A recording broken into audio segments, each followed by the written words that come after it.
Hello, welcome to the world. I'm Yalda. And I'm Richard Engel, and we are together this time. It is great to see you. So good to see you, Richard. We are together here in Tel Aviv, and what a crazy week it's been. Amazing times, dangerous times, and so much to unpack what we've seen, what we're hearing, and where we think this is going. Let's get right into it.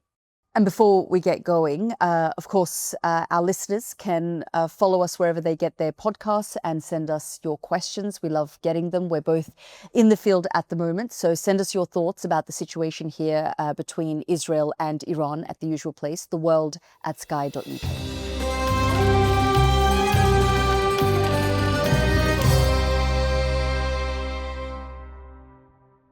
You've been out and about today, Richard. Just give me a sense of where you've been, what you've seen, and what the mood is. I just got back a few minutes ago from one of the impact sites where a ballistic missile got through the net, got through the Iron Dome. And I'm not sure if people understand what a ballistic missile is. It's a big thing. It's not like the little rockets that Hamas was firing from Gaza.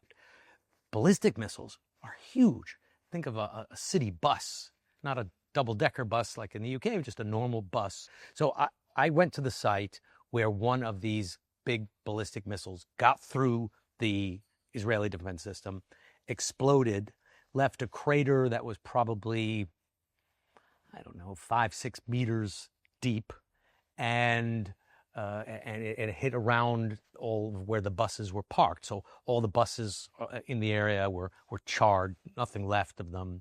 Yesterday, I went to another site that was hit by one of these incoming ballistic missiles. It hit an apartment complex, and there were casualties, there were fatalities in that attack.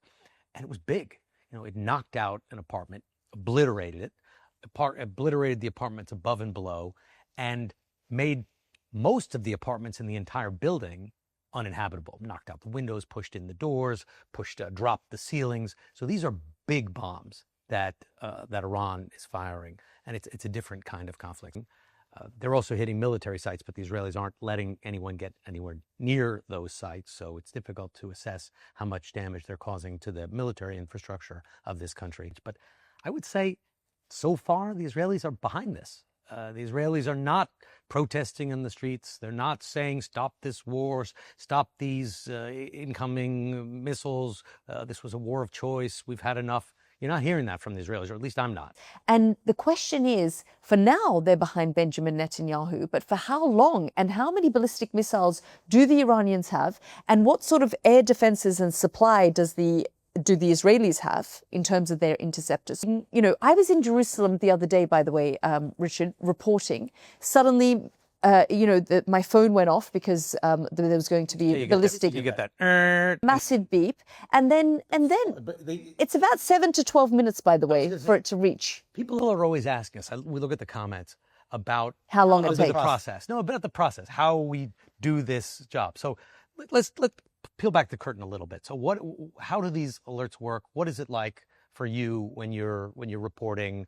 Say you're on a rooftop in Jerusalem, or you're out interviewing someone on the street, and then what is it? The phones go off. I've had the same thing, but tell people how you've dealt with it and what happened. So in general, here they ask you to download an app on your phone. I haven't done that, but regardless of whether you do it or not, the alert comes up on your phone saying that there is there are ballistic missiles being launched that have been detected from Iran. So seek shelter. They might give you a warning that it's coming, or that they've detected it. So they give you about sort of an immediate alert. When I've been on a rooftop reporting, the expectation is as soon as that alert comes, I come off air and get myself to safety. That happens whether I'm in Ukraine, where we've seen similar things, or here in Israel. But there's a lag time. So there's a lag time. So the alarm is launch. So it's the time between launch and splash. And launch and splash, we're talking 7 to 12 minutes. So you've got, a sort of about 10 minutes to get yourself into a bunker. And now I've spoken to Israelis who have said, when the Houthis were launching rockets, or when Hamas was launching rockets, or when Hezbollah was launching rockets, we were just getting on with our lives. We weren't going down. The bulk of us weren't getting into bunkers. But this is no joke. This is serious. And you've seen the impact yourself going out today with, these, whether it's a military installation that's hit that we can't get to, or whether it's an apartment block that's hit. Tel Aviv, parts of Israel, people here have dealt with sirens and bunkers in the past, but this is now no joke. And then, so I've had the same experience. You get this buzz. I didn't download the app either, but you still get the buzz on your phone anyway, and it makes a loud ring. Don't know where it's going to come in, just that there was a launch, and then you hear the siren specifically where you are. So last night, Tel Aviv, this is a party town, right? People are always out. It's known for its restaurants. It's normally pretty heaving at night. The streets were dead quiet. And then, about the same, maybe it was 6, 7 minutes, 8 minutes after the buzz went off, you hear the sirens. And in a silent city, as it was last night, it was really quite something, quite spooky in a way, in a silent city. And then you hear these really powerful air raid sirens going off, and then impact or the Iron Dome system going off and intercepting in the sky. We'll have to wait and see how long this goes on for. The Israelis say that they're not going to stop until they complete all operations. There are segments of society that I've spoken to who are angry with Benjamin Netanyahu and believe that he is doing this for his base, that he's doing this for political survival, that he's doing this to get to the next election and win another 5 years, right? So there is a segment of society angry. But what I have also seen is how behind Benjamin Netanyahu they are in this instance. They do see Iran as an existential threat. He has sold that narrative to the Israeli people and said they want to wipe us off the face of the earth. There was a lot of anger, but it's extraordinary to see how much behind him they are in this instance. Every week there used to be protests against Netanyahu here. They're gone. There's nobody tonight. There won't be any people out on the streets protesting. In fact, because of the incoming bombs, generally at night here, last night I was waiting to see what was happening. So I was looking out the balcony, looking at the streets. We don't see anybody on the streets. Not protesters, not anybody. Just ambulances kind of patrolling, police cars worried. So they're worried for their physical safety. And I think they're worried politically. They don't want to speak. It would seem unpatriotic at wartime. They're biting their tongues for the moment. I think that, as you say, that people feel at this point in time it would be unpatriotic to now speak up against Benjamin Netanyahu. I actually spoke with the president of Israel, and I said to him, listen, you guys are talking about potential regime change, but what we're seeing, the people, okay, sure, the top commanders within the Revolutionary Guard and within the Iranian regime are being taken out. But we're also seeing poets being killed. We're also seeing Pilates teachers being killed. We're also seeing activists and artists killed. Is this the message you're sending to the Iranian people? Is this what you're saying, that we're going to rain bombs over your cities? And he said to me, listen, this is a historic moment for us. They were rushing and racing for the bomb. And I said to him, but US intelligence doesn't say that. US intelligence is saying that they are not weaponizing their program, that they haven't gone back to what the Ayatollah shut down in 2003, the program, the weapons program that they had. So where are you getting this intel from? And so there is a sense. I just want to play a short clip of the president and listen to what he had to say. President Herzog. The Directorate of National Intelligence, Tulsi Gabbard, speaking just 2 months ago, before the Senate Intelligence Committee, said that the US intelligence community continues to assess that Iran is not building a nuclear weapon, and that the Supreme Leader Ayatollah Ali Khamenei has not authorized the nuclear weapons program that he suspended in 2003. Why is your intelligence different to that of the United States? That was 2 months ago. Following that, a delegation of the very high officials from Israel, who are the closest to the prime ministers, came to the White House and presented all the data to the president's team, the national security team of the President of the United States of America. And I think From then on, it's different. So he basically said that we had no choice. This was the 90th minute. They were rushing to the bomb, and it's an existential threat. We have to get behind this. Can I tell you something? It reminds me a lot of 2002, a lot of 2003, right before the U.S. invaded Iran. But at the time, the message was, have to attack Iraq, and many Americans believed it. There were huge protests in London. People didn't accept it, but the Americans did. That if we didn't attack Iraq and Saddam Hussein at the time, Saddam was going to get a nuclear weapon, and that he was going to give it to al-Qaeda somehow. You have to remember, the U.S. had just had 9/11. So there were terrorism fears everywhere.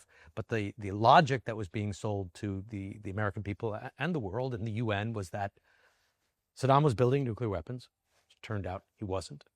The US kept looking for them and never found them. That he was building nuclear weapons, and that he was somehow in alliance with al-Qaeda, and that if we didn't act, there was going to be a mushroom cloud because al-Qaeda would be armed with a nuclear weapon. And the U.S. went to war over this, changed the regime, and Iraq is still a mess. It ripped up the fabric of the Middle East. I'm not defending Saddam Hussein. He wasn't a great guy. He killed many people. But the disruptive action of carrying out regime change based on nebulous allegations that one country is about to develop this capability, and if we don't act now, it's going to be worse because suddenly there'll be nuclear bombs exploding in Western cities. We're hearing that same analogy and that same logic again. President Herzog said the same thing. If we don't act, there's going to be bombs in Tel Aviv, and there's going to be bombs in New York. There's going to be dead Israelis, and there's going to be dead Americans. So they're making this same kind of argument, but I'm not hearing what's the end plan, where does this go? Aside from Herzog, the president, by the way, that's a great get. Who else have you been talking to? Anything else strike you? Yeah, so I also did an interview with the Iranian ambassador to the UK. And, you were in Iran several times over the course of the last few months, but we rarely hear from these Iranian officials. We rarely get an insight into what they're thinking, what the regime thinks. But he did say we do have a right to defend ourselves. This was unprovoked. Now, of course, the Israelis, the Americans will say, well, we, believe that the way that you're conducting your, nuclear program is a threat to us, certainly from the Israeli side, even though the American intelligence community has often said that they're not weaponizing, they're not close to building a bomb.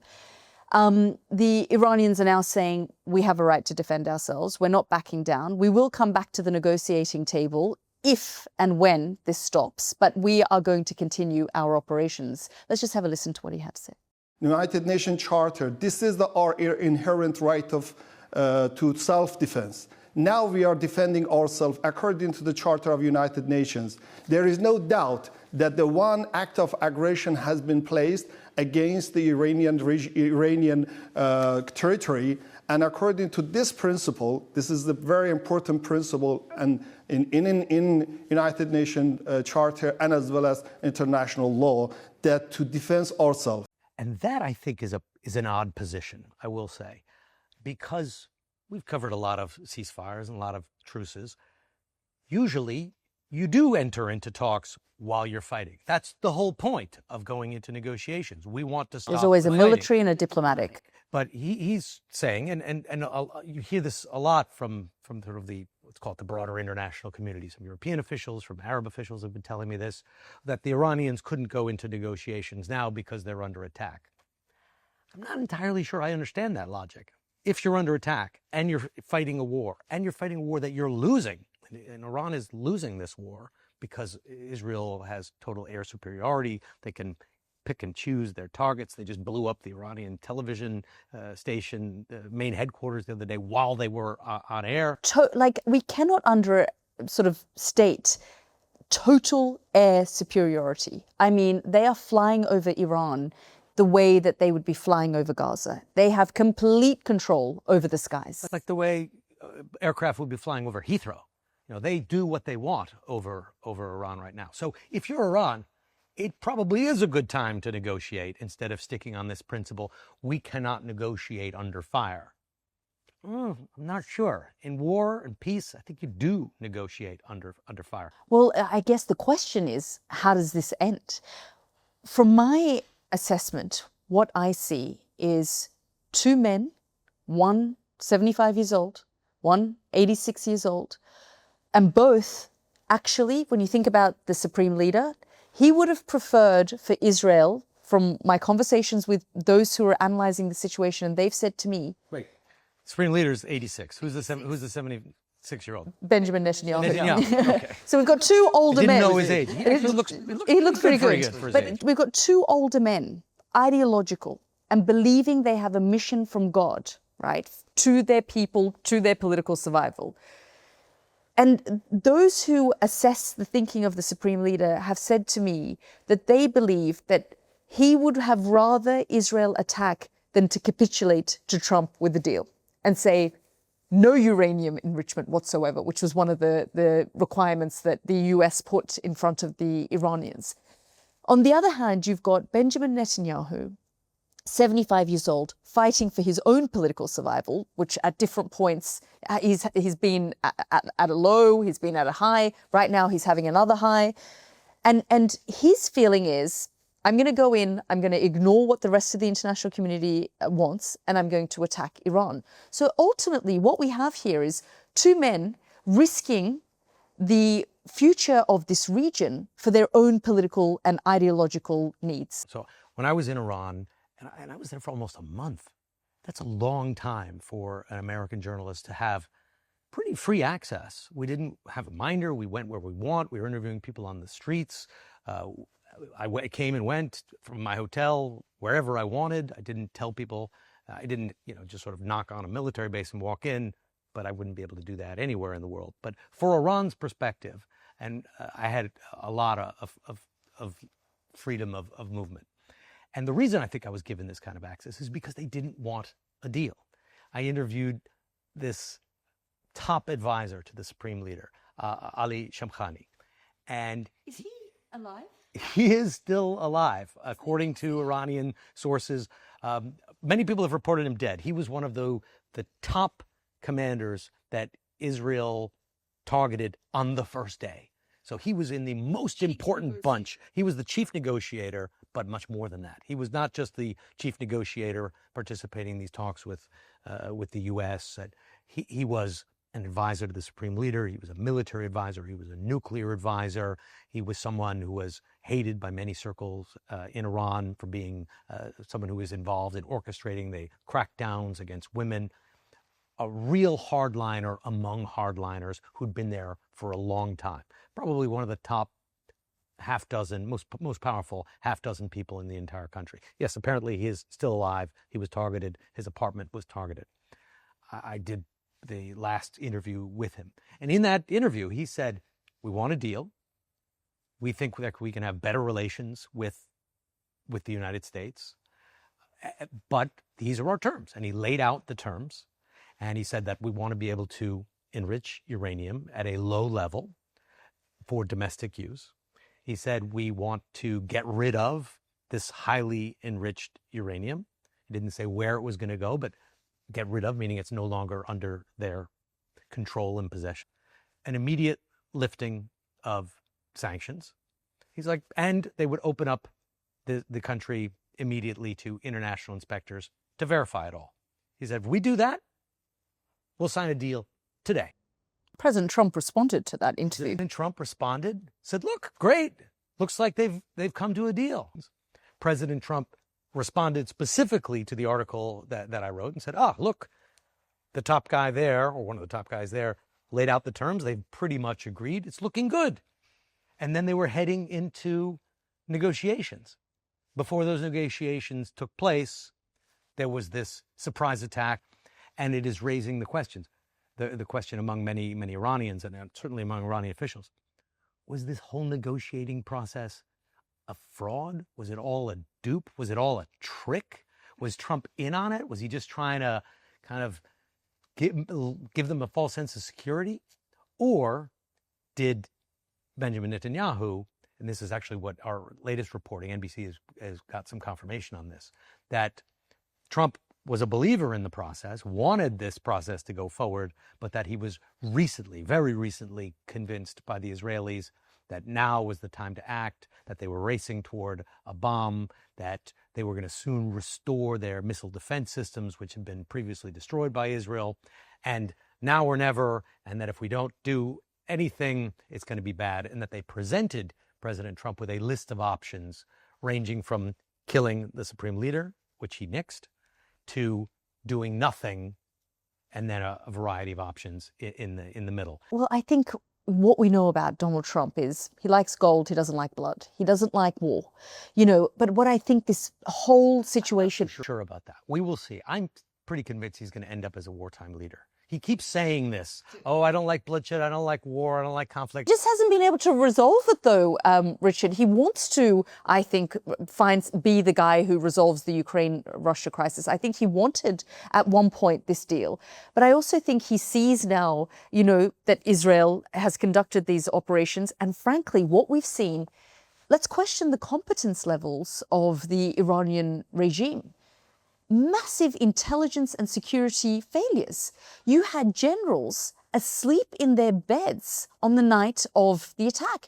You had a bunch of commanders lured by the Mossad to a meeting where they were then just all bombed. And then there were Mossad agents already on the ground. They had drone bases. Sort of like the Ukraine attack. When people say, do they need boots on the ground? I don't know about boots, but they've had plenty of sneakers on the ground for a long time. And not just, we're not talking in the last couple of months. These operations, wear sneakers? They wear sneakers on the ground. I mean, they're not wearing military boots. They're floating around in their sneakers. But what we're seeing is for at least 15 to 20 years, these operations where they've had agents on the ground working for them, and they've been able to infiltrate deep into the Iranian system. Why? Because this particular regime is incredibly unpopular. They have brutalized their people.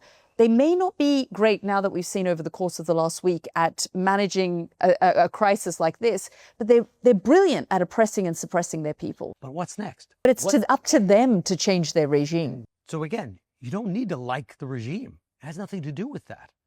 Very few people, if any, Iraqis liked Saddam Hussein. He had his power base, but in general, he was feared.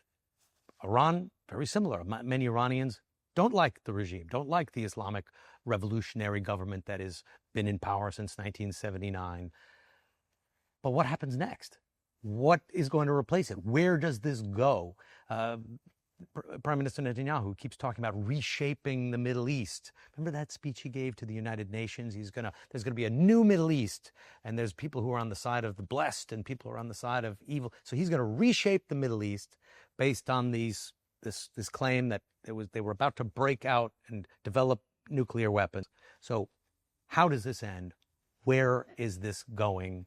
And you can be sort of angry and impressed with the technological process, but this is serious. This is major, and it has impacts on other countries. It's going to have an impact on the West Bank. Could have an impact on Jordan.